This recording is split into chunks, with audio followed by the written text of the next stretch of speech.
నరసింహమూర్తి గారు senior leader Venkatapuram మండలాన్ని అన్న మీద బాగా ఒత్తిడి అన్న మీద లాస్ట్ టైం కూడా అన్న మీకు ఒకసారి గుర్తు చేసింది. నేను లాస్ట్ టైం చాలా కేసులు పెట్టి మనోడు బిజినెస్ చేస్తూ ఉంటాడు, అనేక విషయాల్లో ఒత్తిడి చేసి బాగా కేసులు పెట్టి అట్రాసిటీ కేసు పెట్టాలని అది ఇదని మీ దృష్టి తీసుకొచ్చి మీరు ఫోన్ చేయించాలనుకున్నాము. రాకుండా మీ దృష్టి రాకుండానే అక్కడే మేము సర్ది చేసుకొని అక్కడ మాట్లాడుకొని సెట్ చేసుకోవడం జరిగింది.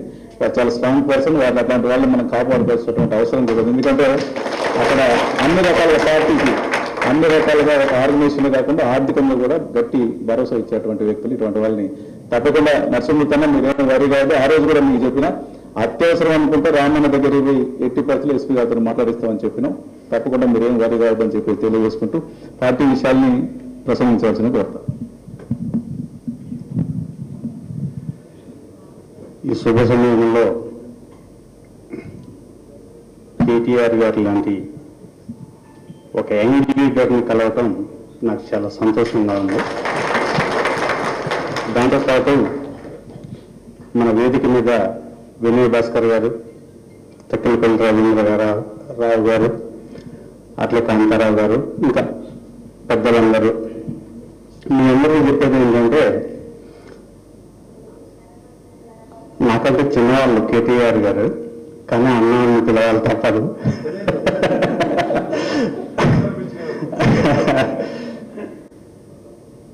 మా కుటుంబానికి 2003లో ఒక ఇబ్బంది జరిగింది సార్. నేను 30 సంవత్సరాల నుంచి రాజకీయ జీవితంలో ఉన్నా.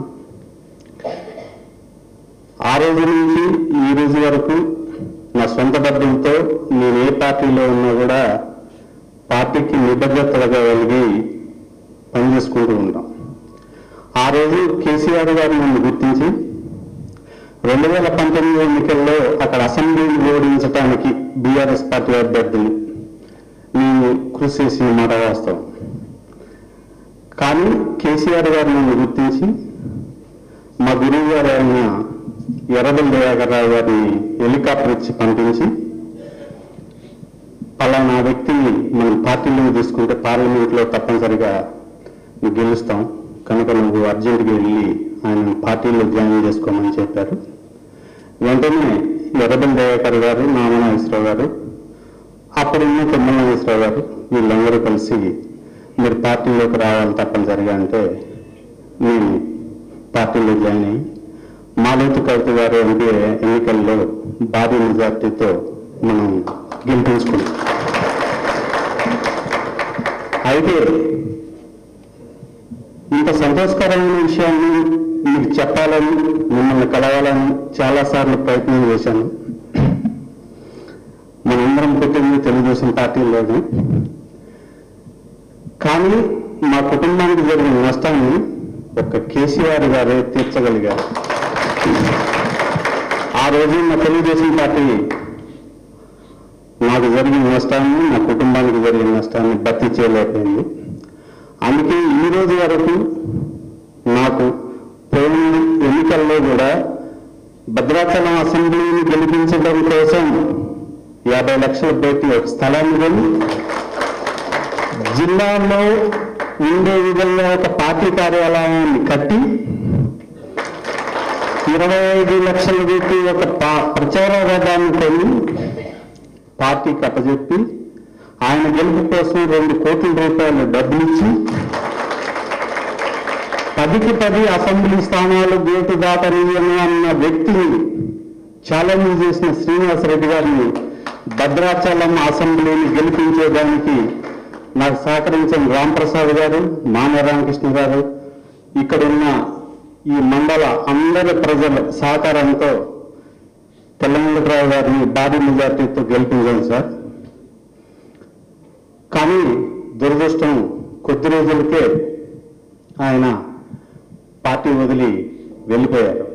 కానీ ఇదే పార్టీలో నా ప్రాణం ఉన్నంత వరకు, నాతో నా ప్రాణం ఉన్నంత వరకు కేసీఆర్ గారితోనే ఉండాలి అనే సదుద్దేశంతో ఉంటే నేను 2000 ఎకరాలు మేజ్ వ్యవసాయం చేపిస్తాను సార్.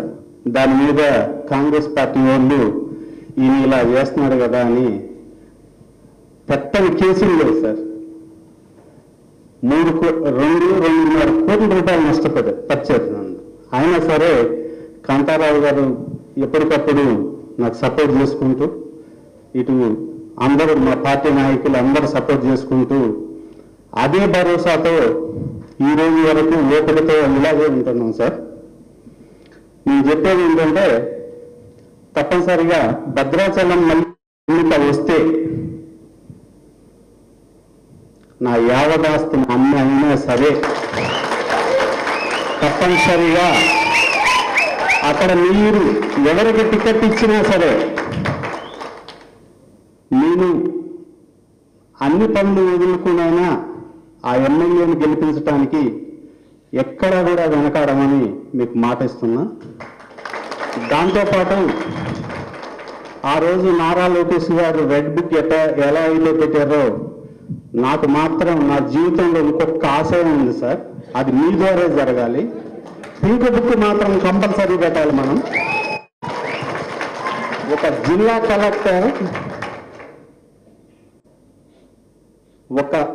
జిల్లా కలెక్టర్ ఒక పార్టీ కార్యకర్త కంటే అసహ్యంగా బిహేవ్ చేశాడు నా మీద.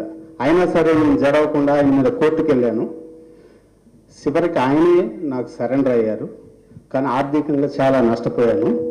మళ్ళీ మన పార్టీ అధికారంలోకి రావటం అనేది పక్క. వచ్చిన మరుక్షణం నేను కోరిక ఒకటే, నా యావదాస్తిని మన పార్టీకి ఇచ్చేయమంటే ఇచ్చేస్తా, కానీ ఆ కలెక్టర్ని ఎక్కడున్నా మాత్రం వదిలిపెట్టద్దని మాత్రం కోరుకుంటున్నాను.